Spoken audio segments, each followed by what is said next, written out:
Olá, bem-vindo à quinta temporada do PQU Podcast, o podcast para psiquiatras em formação. Aqui é evidência com opinião. Eu sou Luiz Alberto Etten e é uma satisfação tê-lo como ouvinte. Denominar um quadro de resistente ou refratário exige que se faça dois diagnósticos, o do transtorno e o de resistência ou refratariedade. Então comecemos do começo. O diagnóstico de depressão. Ele é basicamente clínico. Em uma avaliação clínica, os sintomas mais relevantes de depressão são tristeza e pesar, perda da iniciativa, do ânimo e da energia, dificuldade para sentir prazer com as atividades que anteriormente eram prazerosas, desesperança pela falta de perspectivas, níveis variados de ansiedade e ideação suicida com ou sem tentativas de suicídio.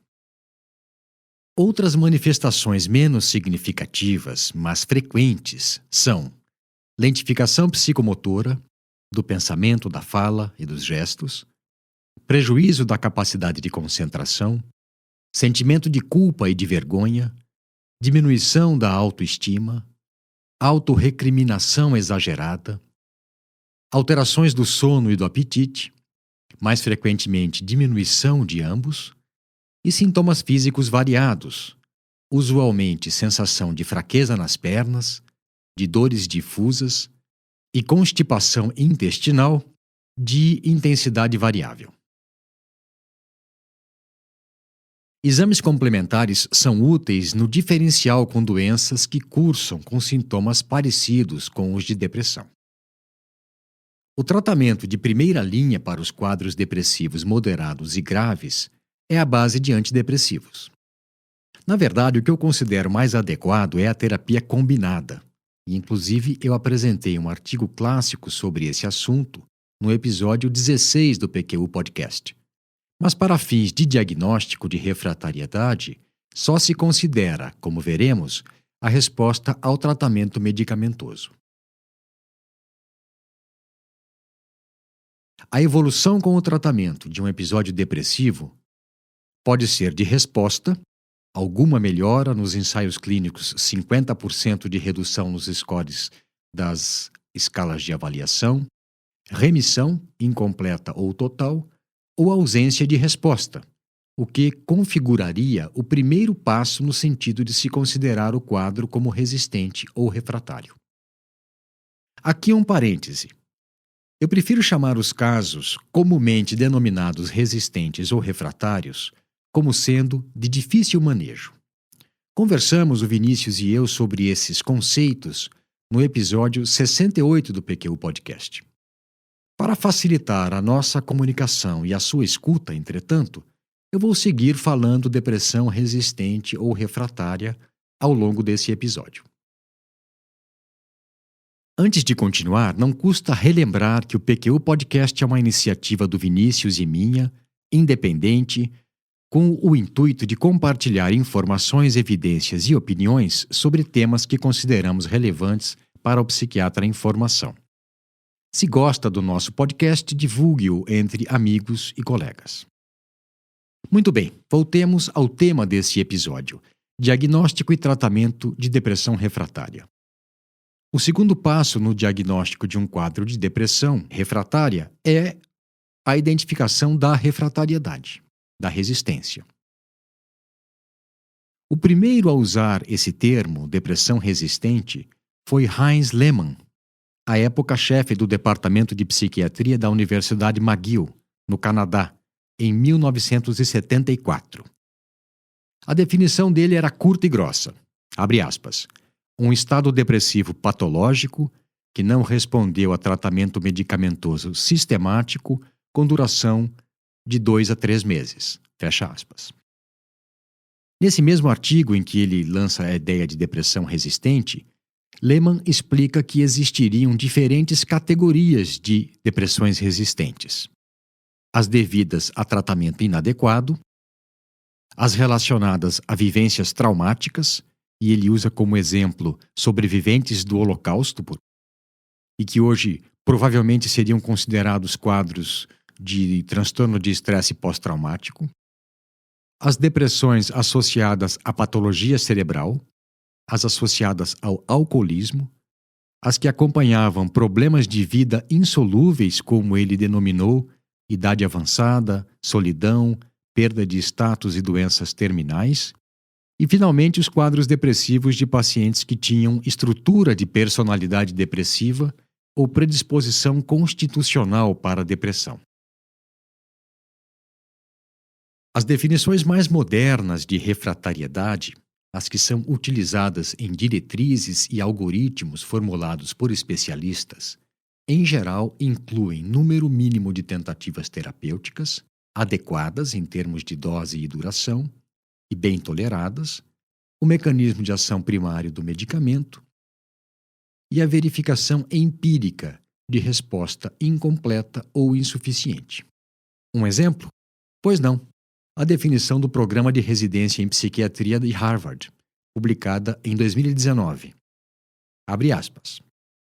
Depressão unipolar, não psicótica, que não respondeu a tratamento adequado com inibidor de recaptação de serotonina, seguido por ausência de resposta a tratamento com um dual, ausência de resposta à potencialização com quetiapina, aripiprazol, lítio ou T3 e que não respondeu à associação do primeiro antidepressivo com bupropiona ou mirtazapina. Fecha aspas. Estima-se que 15 a 30% dos pacientes com depressão sejam resistentes ao tratamento farmacológico, dependendo da definição empregada.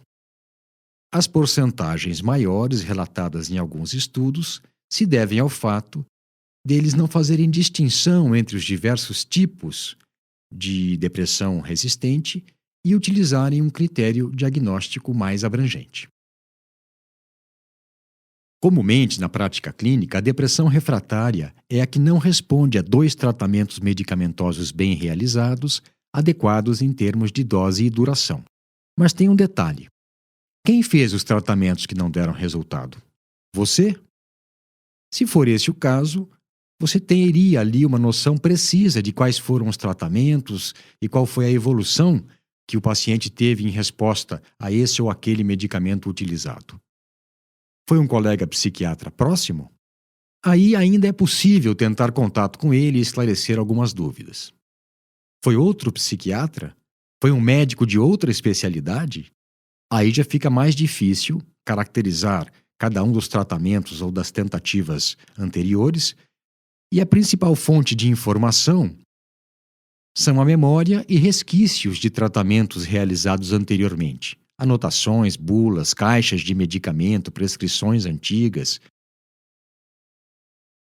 De acordo com alguns autores, também, Michael Young e Javier Quintero, por exemplo, outros fatores, além da resposta farmacológica, devem ser considerados nessa definição.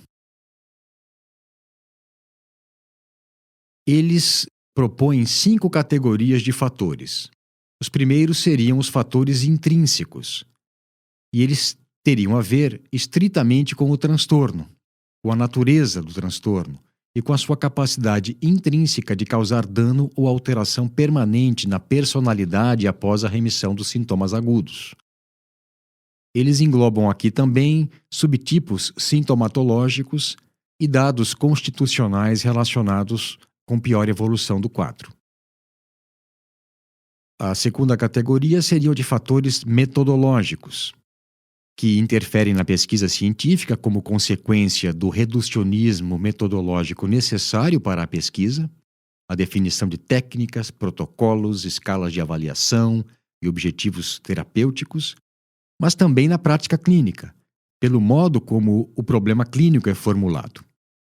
Explicando melhor, qualquer transtorno mental, e sem com isso rejeitar as suas bases biológicas, engloba também um nível ideológico no qual o psiquiatra e o paciente participam das formulações do próprio transtorno e dos conceitos de remissão e resistência. A terceira categoria seria de fatores biológicos individuais, onde estariam incluídos a farmacogenômica, a constituição genética do indivíduo, que interfere na farmacocinética e na farmacodinâmica, e também os hábitos da pessoa, tanto os saudáveis, por exemplo, a realização de atividade física, quanto os que podem perturbar a boa evolução com o tratamento: tabagismo, abuso de álcool ou drogas, comportamentos de risco.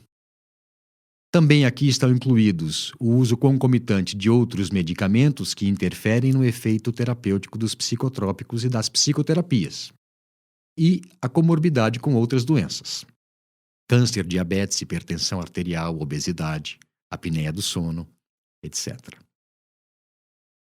Depois nós temos os fatores de personalidade e comportamentais, onde estão incluídos os transtornos de personalidade comórbidos e os problemas relacionados à adesão ao tratamento, ou melhor, à não adesão ao tratamento, à não observância das orientações dadas pelo médico assistente ou pelo psicoterapeuta.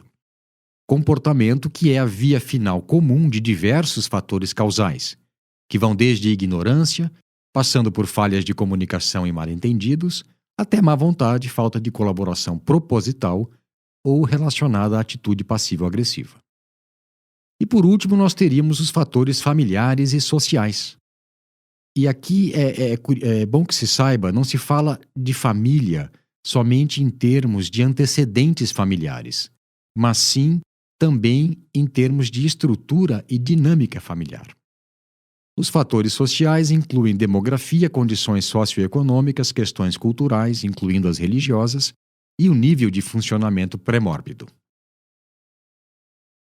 Cabe lembrar aqui também, quando se fala de depressão resistente, a proposta organizadora que permite que o médico assistente se situe melhor quanto ao ponto em que está a resistência ao tratamento.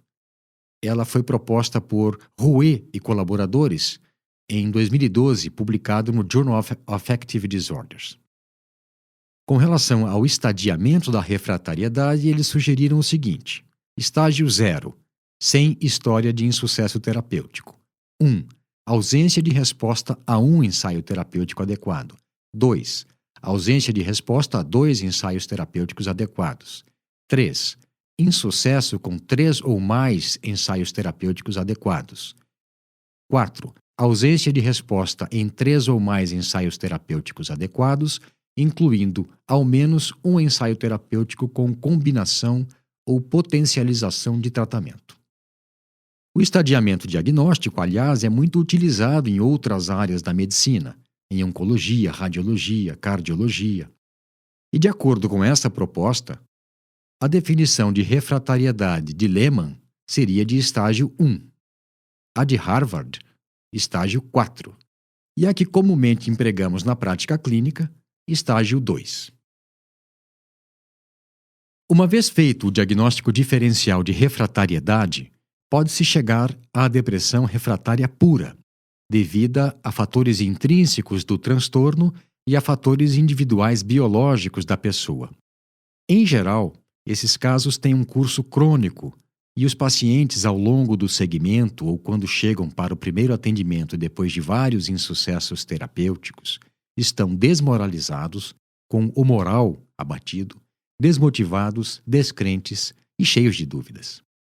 Via de regra, eles são mais sensíveis a efeitos colaterais, têm mais risco de efeitos colaterais, paradoxalmente, e, consequentemente, devem ser seguidos mais de perto, com intervalos menores, apesar da importância do tempo no processo de recuperação.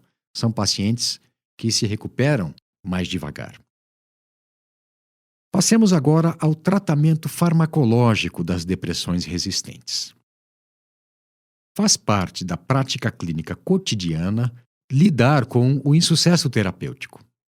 No caso específico do tratamento farmacológico da depressão, o que se deve fazer quando um antidepressivo não funciona? As coisas mais simples antes. A partir do diagnóstico de refratariedade, instituir mudanças onde necessário e pertinente. Em primeiro lugar, otimizar a adesão. Refazer o diagnóstico clínico é também uma tarefa importante. Tratar as comorbidades, reforçar a orientação terapêutica.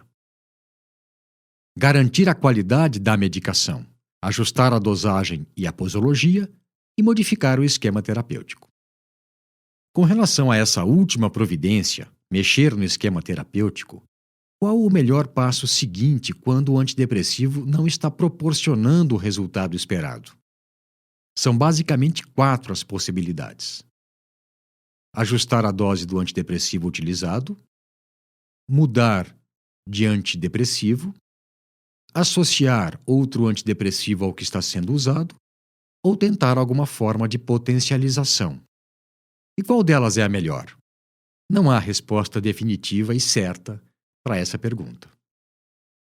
Na verdade, até há bem pouco tempo, essa era uma lacuna da psicofarmacologia clínica, na qual existiam alguns poucos pontos ocupados com informações esparsas derivadas de relatos de caso ou de descrição de séries de pacientes.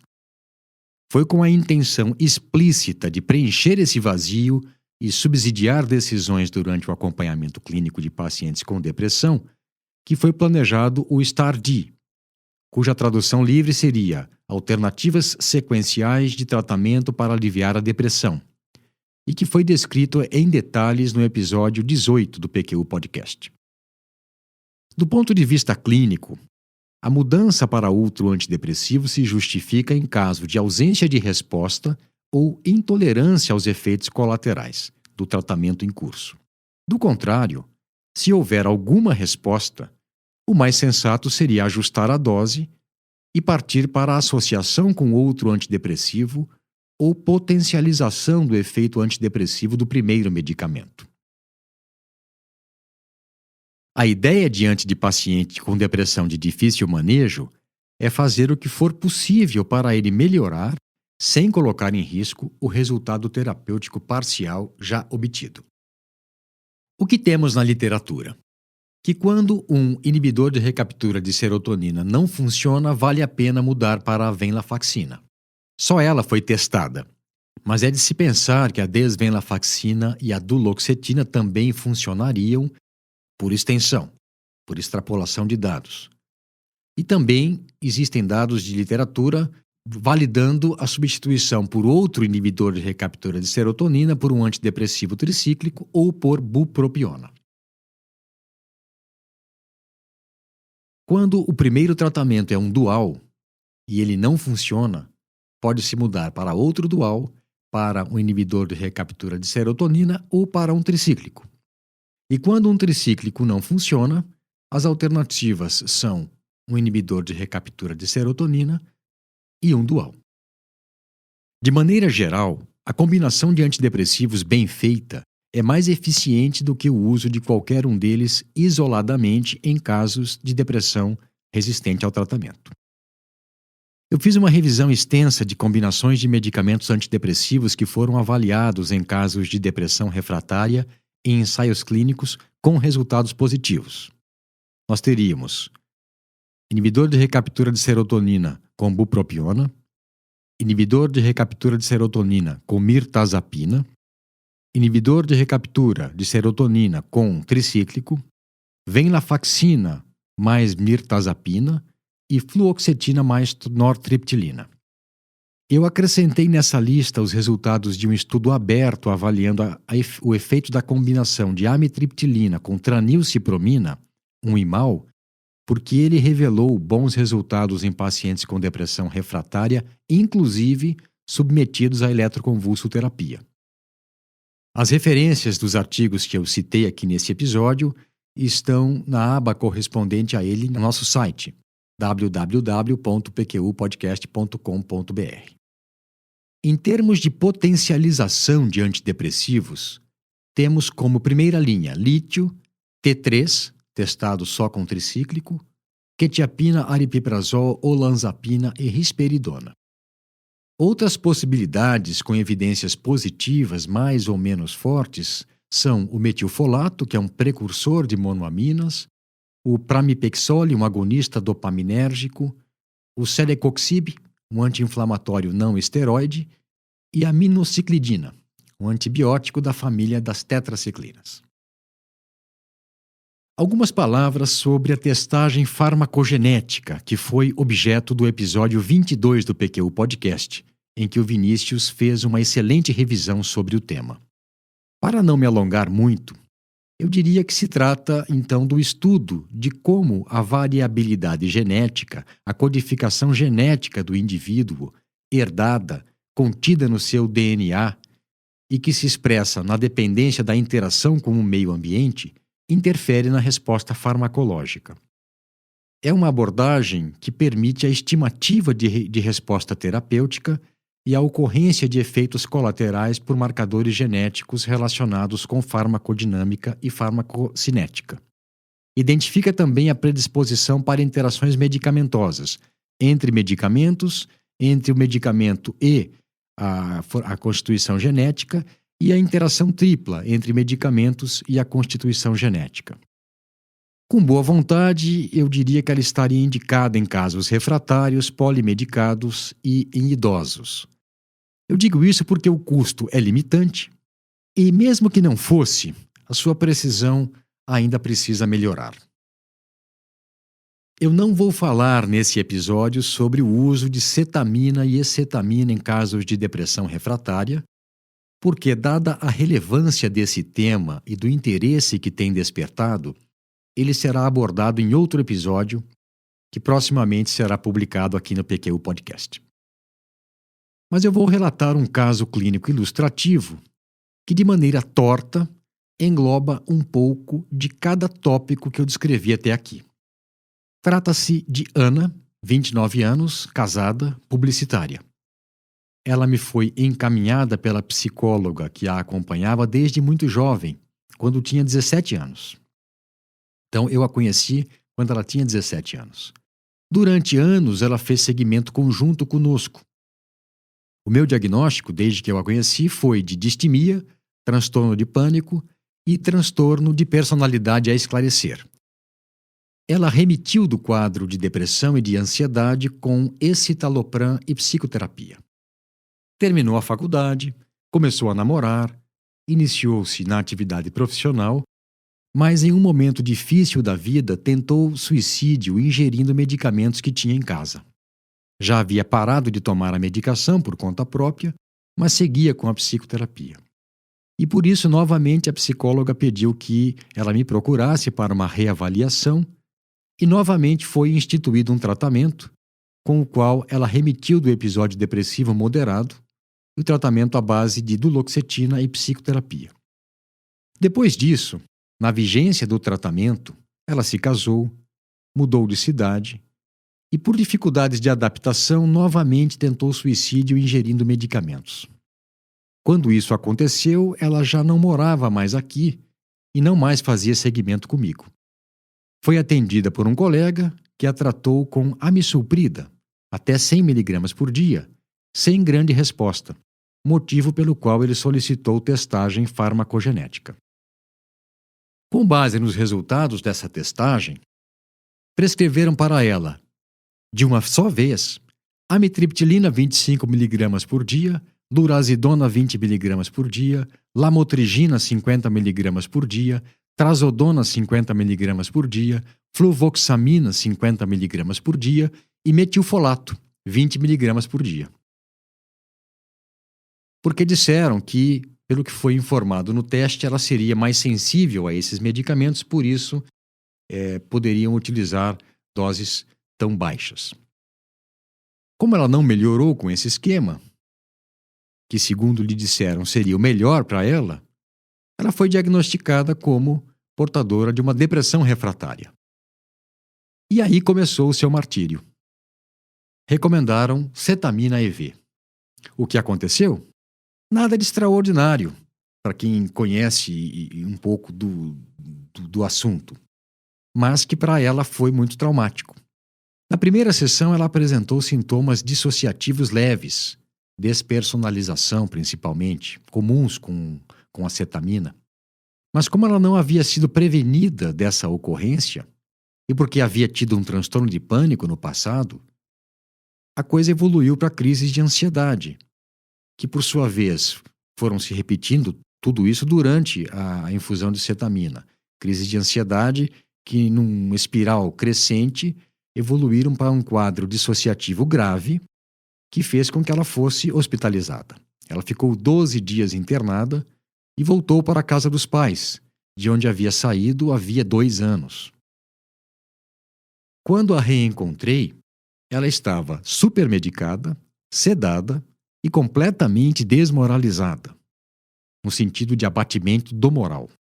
O meu diagnóstico, dessa vez, distimia, transtorno de pânico, transtorno de personalidade dependente e iatrogenia. Infelizmente, casos assim, talvez não tão dramáticos, em que o encaminhamento terapêutico é mal feito por erro de diagnóstico, não são tão raros quanto se pensa. Por isso, quando diante de um quadro de depressão refratária, cautela, prudência e critério. Muito bem, indo para os finalmente, temos que, dentre os procedimentos não medicamentosos que podem ser utilizados para potencialização de antidepressivos ou para substituição dos antidepressivos, nós temos eficácia comprovada da psicoterapia e da eletroconvulsoterapia, eficácia discutível da estimulação magnética transcraniana, do exercício físico e da privação do sono, e eficácia experimental da estimulação cerebral profunda e da estimulação do nervo vago. Mas vem cá, e quando não se atinge a remissão? Sim, porque nem sempre isso é possível. Às vezes, o máximo que se obtém é resposta ou remissão parcial. Esses pacientes terão sintomas continuamente, e prejuízo funcional apesar dos tratamentos. Submetê-los a tratamento experimental, insuficientemente testado, sem que seja em ambiente de pesquisa clínica, pode fazer com que eles se sintam piores. Tanto pelo peso da nova abordagem, quanto pelo sentimento de desmotivação e desesperança progressivamente maiores em função do acúmulo de insucessos terapêuticos. Depois de muitas tentativas, se você não aguenta mais, peça uma segunda opinião, encaminhe para um colega, antes de desistir de dizer para o paciente que não há mais o que fazer. Entretanto, para alguns pacientes com quadros mais crônicos, a remissão completa é mesmo um desfecho muito ambicioso. E, para esses, quando identificados, o melhor é auxiliá-los a lidar com suas limitações, da mesma forma como se faz no caso de dores crônicas, artrite, neuropatias e câncer, valendo-se de intervenções psicossociais em busca da melhora da qualidade de vida, tanto quanto possível, além do tratamento medicamentoso. O manejo paliativo do transtorno diz respeito a atitudes e habilidades que pacientes e familiares podem aprender para lidar mais efetivamente com uma doença crônica.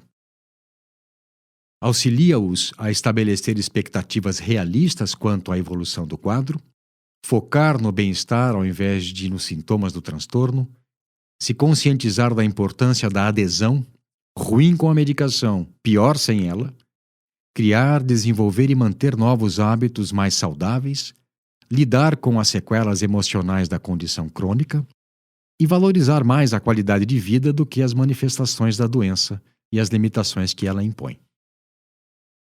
Com esse comentário, encerro esse episódio em que fiz uma revisão sobre diagnóstico e tratamento de depressão refratária, enfatizando que ela envolve um duplo diagnóstico, acomete em torno de 30% dos pacientes com depressão, dependendo do parâmetro utilizado, que podem obter remissão com tratamento sequencial particularizado. E lógico que de acordo com as evidências disponíveis, muitas sintetizadas em diretrizes de instituições oficiais, nada de invenção de moda.